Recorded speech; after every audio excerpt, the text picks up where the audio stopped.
So, good morning, everybody. Welcome to our panel today on short-term rentals at a Crossroads.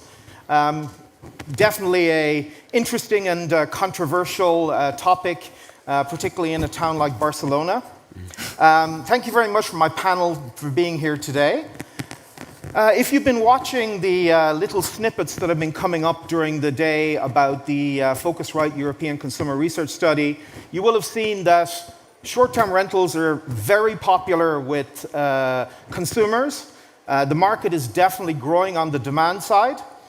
I think paradoxically, it's a little bit of a challenge that in many markets, supply seems to be contracting a little bit. We're seeing higher interest rates, which make it difficult for people to actually purchase properties. We're seeing increased regulation, which limits how much, and maybe even if you can list these properties on various platforms. And of course, without supply, the short-term rental sector can't actually survive, and companies like you guys can't actually operate. So I think let's start by asking the question about, and I'm going to start with you, Sylvia. What are you guys doing to ensure access to, first of all, supply, and then secondly, the right supply? Yeah, so for us at Interhome, the right supply is a property somewhere in a rural space, private owner ideally, someone who cannot afford to do the service of its property by themselves. And in that respect, I found it interesting, your intro actually, Peter, because you were mentioning the interest rate problem, etc. Well, that also means that some of the owners cannot sell their property at the moment. The market is just not fluid enough. So what happens is they might inherit something from their parents, etc., and then they cannot sell. So, but on the other hand, they also don't want to service young people and cleaning and key holding and being fixed to a location. That might not be the thing of everyone, and this is exactly the consumer base that we are targeting, and where we believe with a great service offering that goes from organizing repairs to cleaning to handling guests on site, etc. We are actually strong in that, and that is an argument to many. Niko, I think you guys have got a very different approach. Your product is a different type of product. Would you like to explain? Yeah, sure thing. I mean, ultimately, we're a hybrid between a hotel and a short stay rental, where we represent let's say, a quality consolidation and a professionalization for this sort of urban short stay rental experience by being in effectively commercial properties owned by commercial landlords. So, and that's partially, as we're seeing, particularly in the cities, there's some headwinds with the legislation. So we thought, okay, what we're going to do is effectively operate from a legislation perspective like a hotel would, or an apart hotel, or apartamentos turísticos, or whatever the local setup is. So we deal with commercial properties. Of course, real estate's been under a mess over the last couple of years, but we've been able to attract the right kind of properties and been able to really build our portfolio. We operate in 17 cities and 40 live apart hotels today. And I think the focus there is really, as commercial properties are looking for that institutional answer for this massively growing market, and we've been able to address that so that then we can turn that into supply, and to meet the demands. So I think you've hit on one of the other kind of big trends that we're seeing, which is I suppose I'd call it the encroachment of the traditional hotel industry into the sector. And Henrik, I jokingly said to you right before the session that, like, when I look at your company, you're essentially a hotel company in the short-term rental space. Well, I mean, but hotel companies are great. So, I mean, there are many similarities in that we have typically only exclusive contracts. Now, the contracts we manage are on a one-year basis. A hotel, the owner of this property, for example, might have a 20-year kind of agreement with Barcelona Hotel, so the timelines are different. We do care about the brand. We care about making sure that there is a consistent experience for the owners. We want them to comply with certain things. And also for the guests, we think that, look, we visit every property, and there's a sort of quality of stay you can expect when you stay in one of our properties. So yeah, I don't look. We're not. There are many dissimilarities as well. The industry is not quite as mature, but there are many similarities in terms of that we operate a marketplace, we work with owners, and we try to attract as many guests as possible to, give the owners a good yield. So I think the hotels have a lot to teach the industry. I think it's in the whole tourism sector, they do hospitality the best if you compare to airlines and other sectors as well. The hotels typically truly care about hospitality, I think, and so yeah, I would take that as a compliment. Great. And I think it reflects as well something we're seeing, which I think we could call it the professionalization of the sector. Hotels coming in are providing a whole load of different services to owners when they're working with independent owners. And companies like you guys are obviously doing the same sort of thing. Vered, in terms of this professionalization, do you think it's actually going to help improve the sector? Yeah, I mean, it's a very natural trend. If you think about it, short-term rentals started off, I mean, you can mark the establishment of Airbnb as a new era for short-term rentals, really utilizing technology to create a hotel-like experience, even if you have one property or 10 properties. But with the use of technology, creating seamless hospitality, contactless stays, all those things really led us forward as an industry. We provide the technology, unlike my colleagues here on the panel. And when it comes to, I'd say, the COVID era, we started seeing more and more customers appreciate contactless stays, automatic check-ins, a lot of the tools that grew in the short-term rental industry and not in the hotel industry. So yeah, you don't have a reception and you don't have a real concierge, but you have virtual concierge, you have virtual messaging, you have all those experiences at your phone, which is a huge advantage compared to the hotel industry. Now hotels are starting to move towards a more technology or contactless experience for their guests. And on the other hand, short-term rentals are trying to mitigate that by creating more hotel-like amenities and hotel-like experience and more professionalism and branding that they didn't need in the past because it was a totally different experience. I think we're seeing Marriott, Home's Villas coming into the sector. We're seeing Accor acquiring One Fine Stay. We see more and more merging of those two markets into one. And we each would still need to find the differentiation while living side by side with each other. Niko, I see you wanting to jump in there. Yeah, I mean, I think, big part of the success of the hotel industry has been built over the last decades, this massive amount of standardization. You go to Lausanne, you go to Cornell, you get taught this way, and then you go to the big hotel chains and you get taught that same way. And that's obviously created a massive opportunity and turned the hotel industry into the behemoth that it is. However, the consumer has moved on, and that doesn't mean that these guys aren't servicing a big chunk of consumers. But this massive proliferation in the way that people are traveling, and factually, you look at your research and the research on the market, and people are spending a longer time on the road. They're coming in for the meetings, staying for the weekend.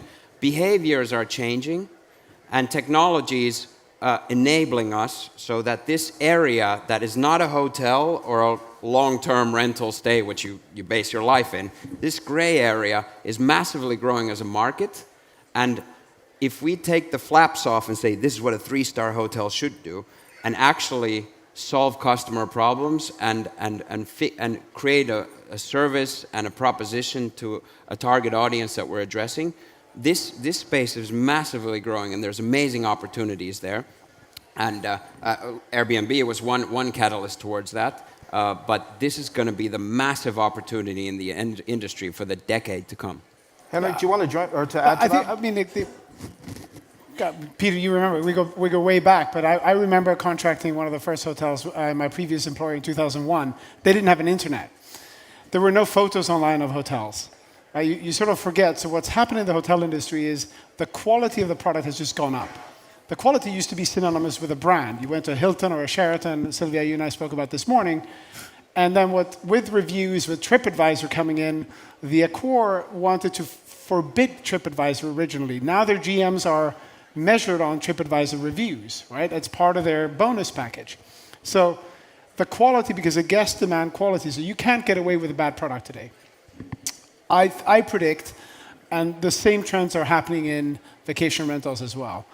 A few years ago, you could have outdated pictures in a brochure, and you could kind of sell things, and like there was no way for the consumer to sort of say, like, actually, you know, the toilet worked poorly, or like you didn't clean the property right. Well, guess what? Today, there is a way for people to do that, and if you don't have a great quality for the guest, you will get penalized as an owner. So overall, the quality will go up. Go for it.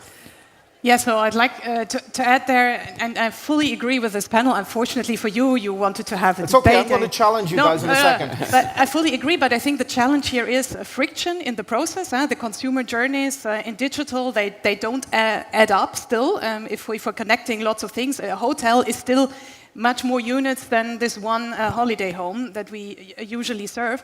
So I think what is missing in the industry at the moment is really this owner consulting. And Airbnb doesn't do that well. I've spoken to owners who are actually just working with Airbnb, and there's so much lacking still in terms of tools and technology and transparency of how to manage a property well so that it works for the guest. So I think that there is really room for improvement, and also for companies like Interhome, Novasol, Awaze, to actually be close to the owner and help them identify the opportunities for growth, for more revenue, for happier guests, etc.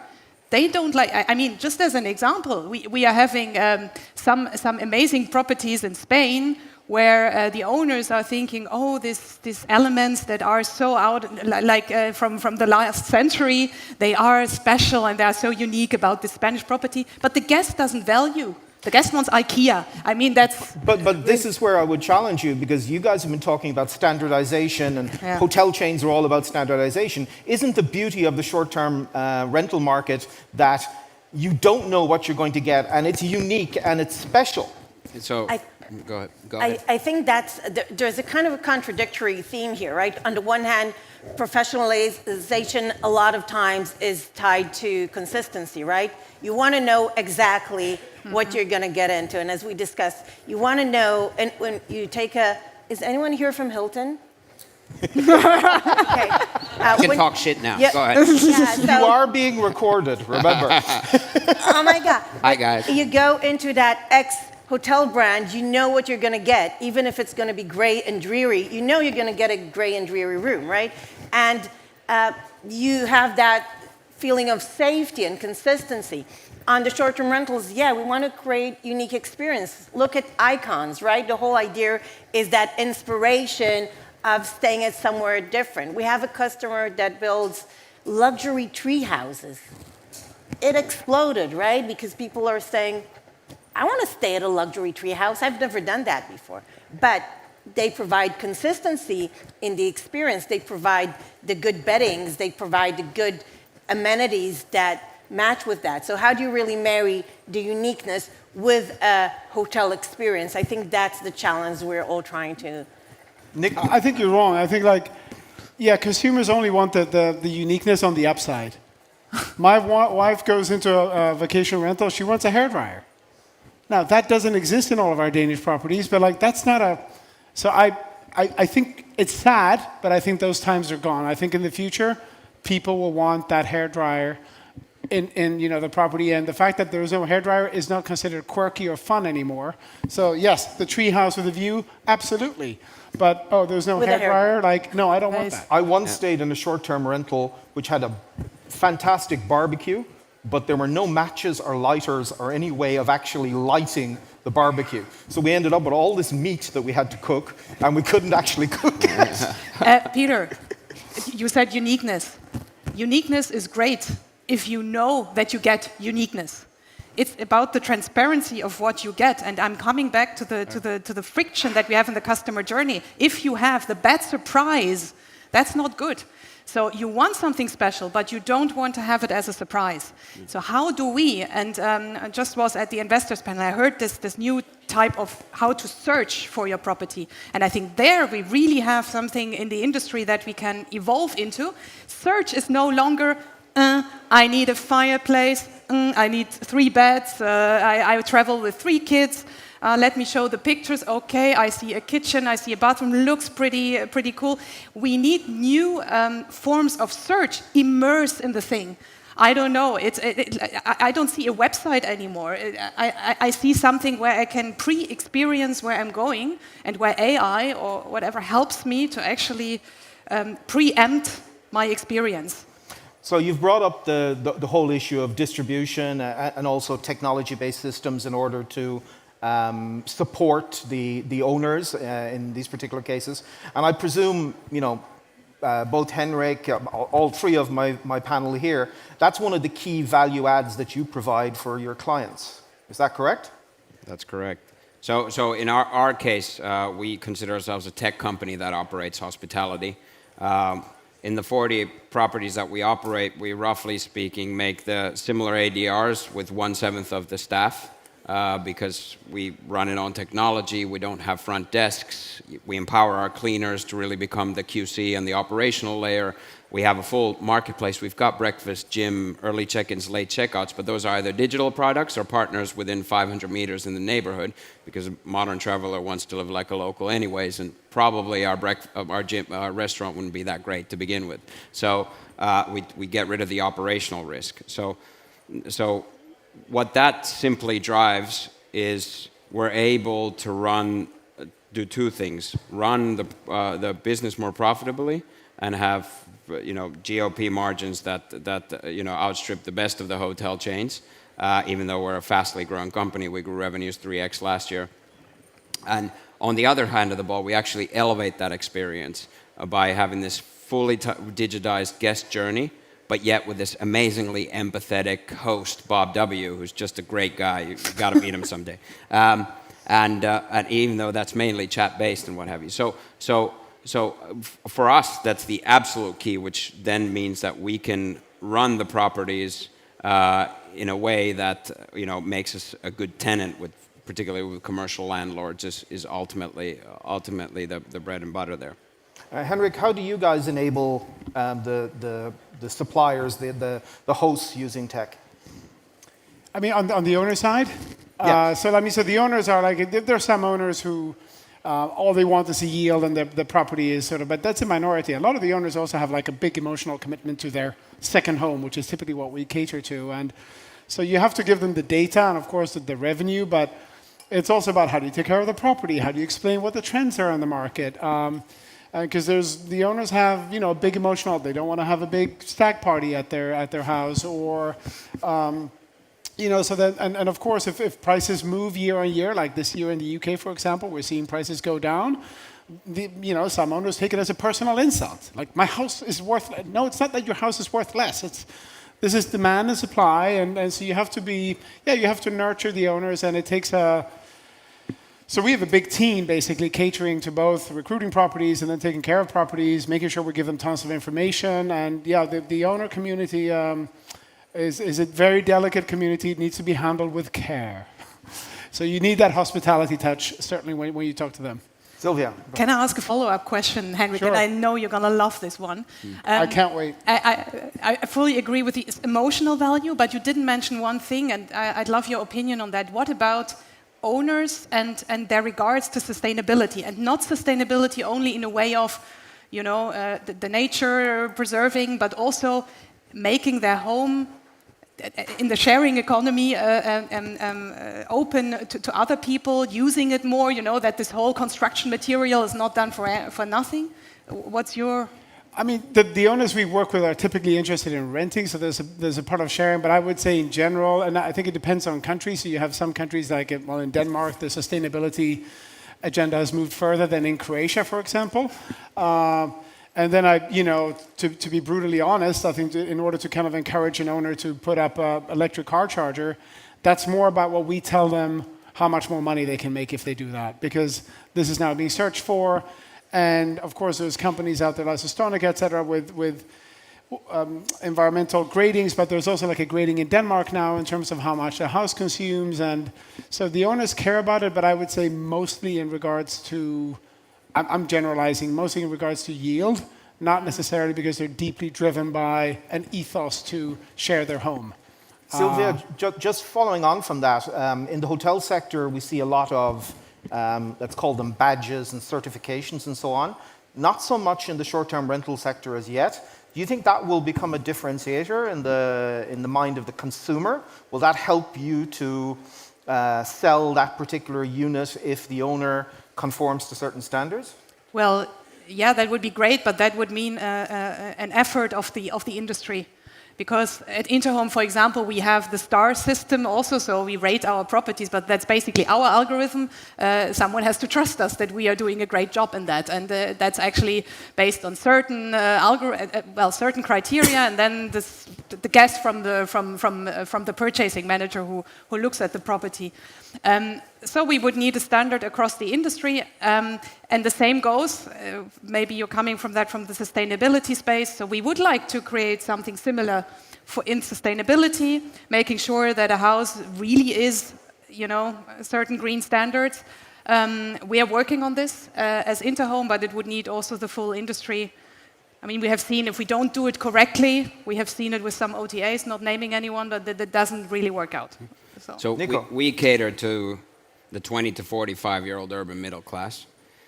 And this generation is starting to become more and more savvy when it comes to sustainability. And slowly the nice adjectives and the lofty promises are something that they're not swallowing as they maybe would have before. So we basically, we figured out, since we're in, full control of the stack, so to speak. So we rent the property for 15 to 20 years or manage it to a commercial landlord.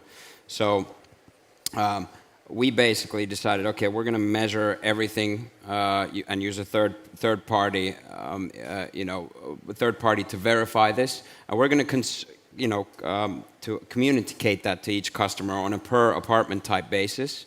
Because we're fortunately able to do that because we pay the electrical bill, so we know how much electricity we spend, and communicate that to the customer, warts and all, as Oliver Cromwell said a long time ago, with showing the good and the bad. With this attempt to say, okay, we certainly aren't experts, we're trying our best.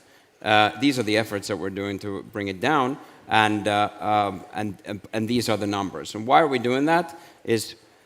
We talked about this, that us as an industry, there's an opportunity for us to get more organized of actually, starting to figure out what is the measuring stick of success and how is that shown with numbers. And of course, there's different challenges, like with holiday homes, which are not fully in your control as they're owned by other parties. They will have different measuring sticks that can be followed. But I think for us, we just figured, well, let's just show the numbers and show our efforts for the good and the bad. And I think if the STR space can get ahead of the hotels, we can really make a differentiator, as we see, particularly the younger generation, willing to spend more money, or at least claiming that they're willing to spend more money on sustainability. For anybody that's not familiar with Bob W., I would really encourage you to go and have a look at their website. And one of the things they show is their values very, very prominently. And it's really interesting because, Google used to say, don't be evil. I'm not allowed to curse on the panel, but basically you can summarize your values by saying don't be an a-hole. Yeah. Basically, it's probably the best way of summarizing it. Vareed, you're the only one on the panel who's not an operator, I would say. So what do you see as the biggest challenge in the STR sector at the moment, and how can technology help us to attack that challenge? So again, I think really bridging that gap between the hotel experience and the short-term rental industry and creating the best of both worlds experience is what we're really trying to help our customers with. So, for example, creating instant messaging that is partly AI-based, but really brings in the entire communication history of the guest or the property to give actually on-the-fly assistance. So you don't have to call reception, but you use your phone to do everything, right? You make more reservations on your phone now. You want to get experience on your phone. You want to get guest upsells. That's very popular. So how can we really create more services to our customers as they stay within our properties? How do we create a community and harness sustainability and local produce and experiences to make us more unique in our industry? And with us, we're really trying to help you diversify your distribution, of course, create dynamic pricing solutions that allow you to optimize pricing and be more efficient. So now with AI agents, you can really reduce your staff and expand the level of service to your customers at the same time. I can go forever, but we don't have Sylvia, you deal with, as you said, properties in rural areas and so on. Are technology-based solutions realistic for these types of properties? Is it something they absolutely have to have, or are they highly resistant? No, it's absolutely welcomed, and I think it goes hand in hand with, as I said, being great consultants, opening up the conversation with the owners. But then we need to show transparency in performance. I mean, I really imagine a self-service type of thing where you have all this information as an owner, where you can improve your property by yourselves. But you still need. I mean, I'm coming out of the advertising business. This is how it's done in the advertising business. You have a lot of tools, great, fantastic tools, but then you still need an agency consulting how to use these tools, how to benefit most, how to be better than your competitor. Our owners are very competitive. They're watching their neighbors, and they want to do better. We have to use this. But yeah, I mean, we have a lot of interesting talks, and maybe getting to something. Yeah, and I mean, it is a good point that in the short-term rental industry, you have two customers, right? You have the owners, as Sylvia mentioned, and the guests, unlike the hotel industry. And it makes the entire approach to technology and to marketing very different. And with that, guys, unfortunately, we're out of time. We've got 4 extremely chatty panelists. It's absolutely great. Please join me in thanking the panel, Vered, Henrik, Niko, and Sylvia.